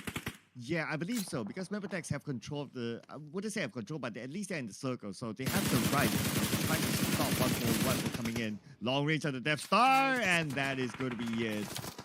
Taken out by Raw Esports from the middle of the circle. Yeah, here we go. 5 elimination points for Ruthless Aggressive Warriors. Juna Yet is right behind that tree, and Zordy knows that one, so he's just waiting for that right opportunity to peek and get the job done. Sally, he is inside that building right there. A reflex coming from Mapitix has been taken out by JD, 1-for-1 official. 2 players remaining onto the side of Mapitex, and someone opened Pandora's box because this is pandemonium already. Oh, it's going to be pandemonium. Okay, look at this. That's like a lake in the middle. Pretty much you don't want to play in the lake, right? So that Oh. just cuts out the space that's playable at this moment. Mavericks Esports, beautifully done. Still defending their ground, holding off their opponent, trying to get into the circle. They might be able to secure the elimination point onto Eagle now. KKL keeping an eye on the Sirius, just waiting for the moment for Ooh. Sirius to show himself. Yeah, I mean, Eagle lost his wings at this moment. I mean, he's currently knocked down. And Desert, I mean, he's not going to let this go. Sirius is popping up some smoke. He will try and revive his teammate in this exact situation. But you know what? It is already chaotic from this point. Mapitex, they have the number advantage. Not going to lie about this one. They have the best chance to actually outperform everyone who is still alive inside the zone. But they cannot shut down the idea that Ruthless Aggressive Warriors, they have a compound. They have walls covering them, protecting them from all of the bullets. And I mean, they have to pull off a very good plan right here. Execution is the key. Yeah, they're trying to execute it onto their opponents on the other side. Jiggo gets one. Nicely done. Super shy of K-pop fan. Knockdown. And Kalua goes in for the pickup. Okay, they still have some time, but even though he managed to do the pickup, like, what's going to be next for them? Like, how are they going to get out of this? Teams can never rest easy at this point because the circle is small. It's getting a little crowded for everyone to be inside the zone. Kia Lee. Okay, Kia Lee making a move, trying to do a massive spray. I'm not sure he was able to shut down at least one player right up in front of him. But we are down to just 3 teams remaining. We've got 1-for-1 official, Mapitex, and Ruthless Aggressive Warriors. Again, these are the teams that always does well when it comes to Irregal. Apart from Mapitex, I think this is the only time I've seen them do quite good in a match. So I am hoping for consistency from this team. But Bean already making a move close out Bean. with S12K. Can he match up? Can he take down at least one player coming from 1-for-1 Oh. official? He takes him some damage as well. Oh. Oh, he turned his back. You do not turn your back. Oh!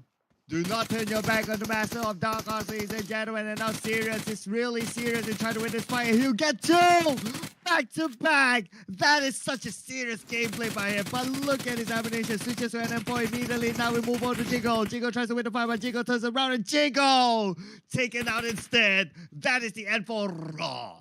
All right, here we go. Mavitex Esports now finally showing up in the game versus 1-for-1 official, and it looks like they can get this one in the bag since 1-for-1 official we only have Sirius left here. But if we're gonna be checking out those elimination points that they managed to put up, it is Oh. not bad at all. Still an on-point nade coming from Sirius over here. He's just making sure that Kiali will not be able to stand up, will not be able to get back on his feet. But you know what? Jiro is coming to the rescue, and Sirius, feeling all confident, leads up to the charge, finally getting the courage to actually shut down players coming from Mapitex. But can he do it, Sir Cloud?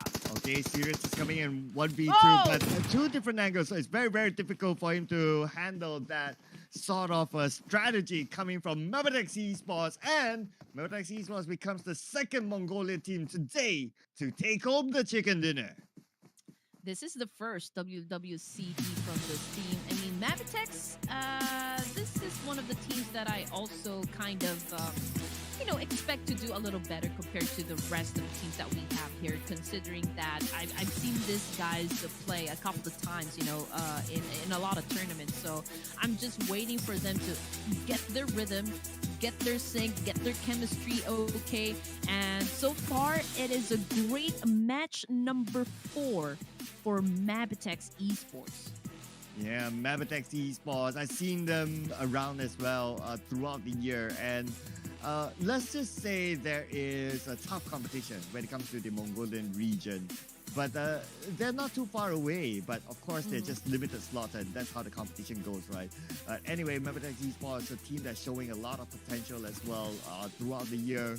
And finally landing their first chicken dinner here in this tournament. And who knows, this could be the moment of their rise. Yes, Ruthless Hive Esports knows how to set the bar high, like really make tournaments interesting for everyone. Can you imagine 18 teams and only 5 teams will advance to the next stage?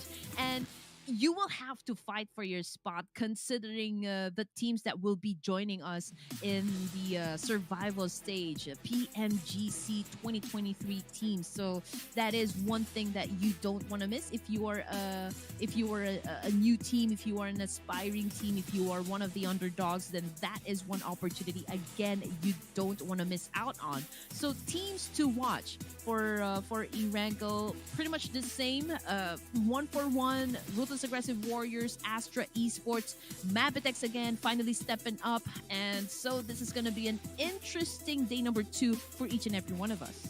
Oh, look at this, look at this. They had the longest travel distance among all the top 4 teams here. So that just shows the story of them not having the circle, and they have to move and move and move and move. And yet they're still able to come up with the chicken dinner. So it was not an easy circle for them per se, and it's not nowhere near their drop spot. So they worked hard for this one. Oh yeah, definitely. I mean, the biggest chance of getting the winner chicken dinner, if we were to consider the position, would be the Ruthless Aggressive Warriors. I mean, they are right down there, smacked in the middle. They have all the opportunity and the advantage to get all the elimination points that they want, that they need. But just like what you said, Sir Cloud, I think for the side of Mavitex Esports, they really put in that extra work, that extra effort, just to make sure that they make something out of the situation and make all the advantages work out for them. Yeah, they are showing like very good at taking fight. That's number 1. And number 2, if you kind of think about it, like Raw, they had like the middle of that circle, they had a good space, they had a good area to play with, but yet when Mavitex comes in, they wipe them all out. So it just shows the level of firepower, that potential coming from Mavitex Esports. We didn't get to see much of it because we were focused on the fight, but by the time we switch over to them, like Raw, they were almost eliminated, probably 1 player left, and the rest of them was history. Yes, sir. And now we're looking at the stats. We've got Mavitex putting up a total of 20 points for this matchup, followed by 1-for-1 Official with 15, Ruthless Aggressive Warriors with 14. So 3 teams that did a double-digit finish for this last Erangel match this evening. A1NB Esports with just 2, VS with 1, same thing with AST, and Dream to Destination with no points whatsoever. Yes, and without any points, we'll see how far are they now from the top 5, because it's starting to take shape, right, since we're past the halfway mark now. Looking over the match stats, 267 throwables used. I guess that's in a map this size, it would be kind of expected, right? If it's not 200 and above, I don't think we played Erangel. Yes, and look at the throwables used this time, close to 300, 267 in total. I believe this is the highest so far from day 1. Yes, 267. I do believe this is the highest so far. So it's the magic number. For now, I'm hoping to see a much higher numbers for the next rounds to come. Still at the top spot, we've got 141 official with 97 points, followed by Astra Esports with 89. CMF GSM landing at the third spot with 80. It's a 10 lead point up against a Ruthless Aggressive Esports, and at top 5, the Undergang Esports, so with 65 points. Now, I did mention this a while ago, Sir Cloud. I think this is one of the promising teams that we have so far in this division, and we're just waiting for them to, to have more consistency when it comes to their play, when it comes to their strats. So they weren't able to land as many chicken dinners as we would want them to have, but at least, they're taking their time. It's a slow burn, for Undergang, and they've managed to land at at least one of the top 5 spots. So I think that is a little bit of an improvement, for this team. Well, it's nice to also see that HK Murderers, they break that 20-point mark. They are at 25 points. However, they're still at number 18, unfortunately. So still looking for their rising moment, as we have seen like with some of the teams that have been at the number 18 spot before, and then rose up to page number 1. So hopefully that becomes an inspiration to HK Murderers, that if those two can do it, they can do it as well. But ladies and gentlemen, 2 more rounds to go. We'll be jumping to the Dustin map of Mirama after this. But we have, what's his name? Oh, this is Hero. I'm sorry, he keeps on jumping onto my desk, so he wants to be seen. So just say, hey guys, we'll be back after this messages. After this break, don't go away.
And we're back, ladies and gentlemen. Hopefully, we get a cameo appearance later on because I'm sure you guys miss Hero right now.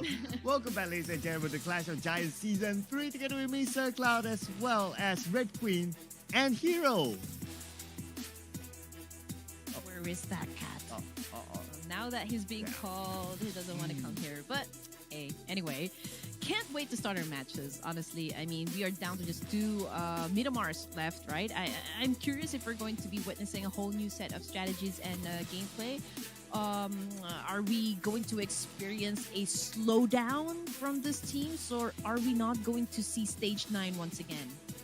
Well, but before we predict whether it's going to be a slowdown or not, we got to look at these teams here. The top Mirama performers. Astra Esports is up there as well, together with 141. These two have been like the top performers in both Erangel and Mirama. I mean, no wonder they're up there, of course. It's translated to the actual overall scores.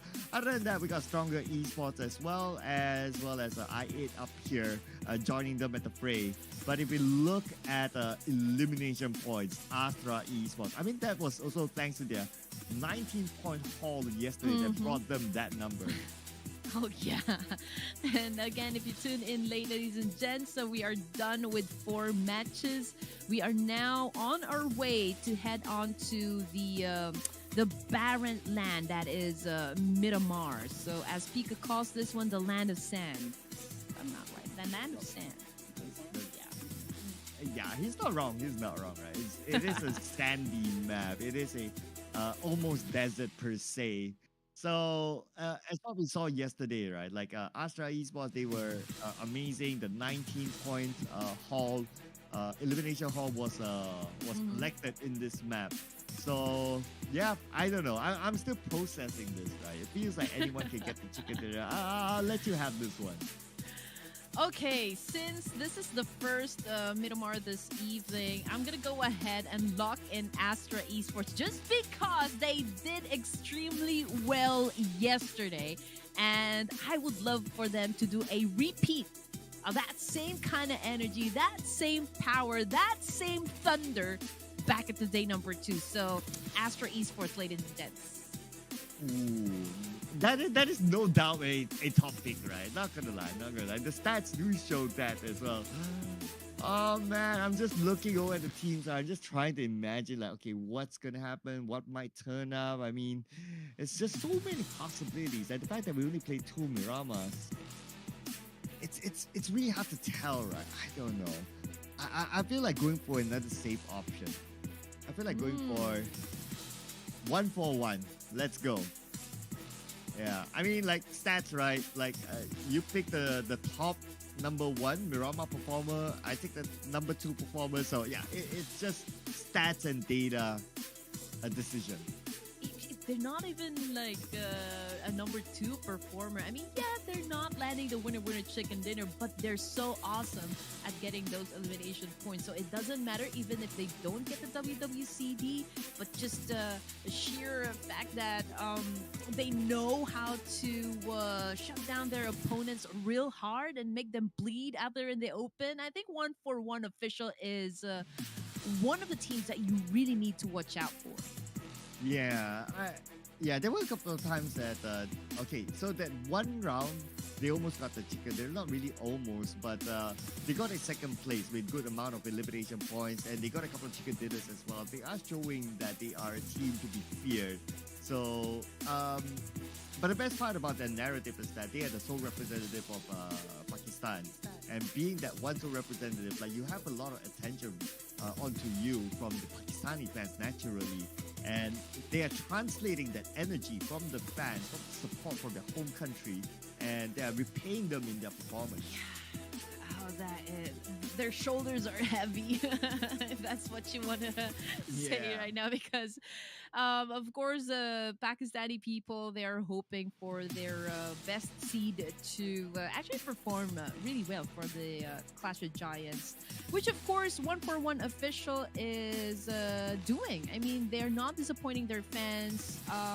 They are at the top of the chart, so I think they are doing extremely well as being the sole representative of Pakistan for this tournament. Yeah, they are. They are. I mean, it's a. I mean, okay, it's not concluded yet. Of course, we still got a lot of games to go, but it's so far a celebration for their performance from the Pakistani fans, I'm sure. But let's see if they can continue on their momentum. They're currently at number one. They're only 3 points shy away from the 100-point mark as we fly into Miramar.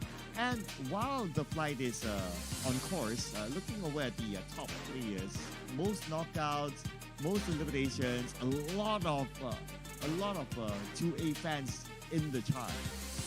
Oh yeah, and I believe this is the first time we've seen a flight path like this one on Miramar. It has favored the right side for this one alone. So there's plenty of space to go around onto the west side of Miramar. I don't think El Pozo is going to be taken. Los Leones, though, however, I think this is going to be crowded. At least 3 to 4 teams will surely drop at this point. There's also Picado, there's also San Martin and Monte Nuevo, there's also Chumacera. So we're just gonna wait, for the initial engagements to commence. Yeah, I'm looking over at San Martin, right? Like potentially, like at least 2 teams will drop inside San Martin. Picado potentially 2 teams as well, and maybe Chumacera.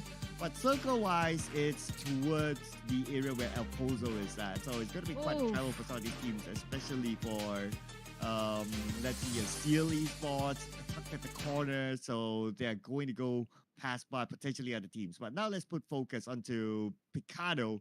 2 teams, let's go. Oh my goodness, this is not an easy fight. Astra Esports versus Ruthless Aggressive Warriors. Both of the teams are highly confident when it comes to their skill. Nobin goes in for that shot. Krita goes down. And Jiggle also putting up some elimination points under his name. Man, this is a great exchange as our first fight for Miramar. Wow, and you thought that it might be a cool, calm one since we're in the biggest map and these teams would have information based on yesterday's games. But no, it's not going to be the case.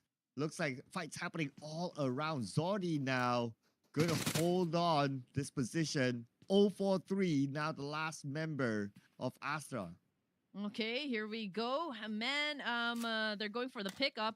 043, I believe he is all alone. And Rafe, man, he made his haymaker work this time, not wasting any bullets. It's just, he went there and punched the guy. I know, right? I mean, well, first team to be eliminated.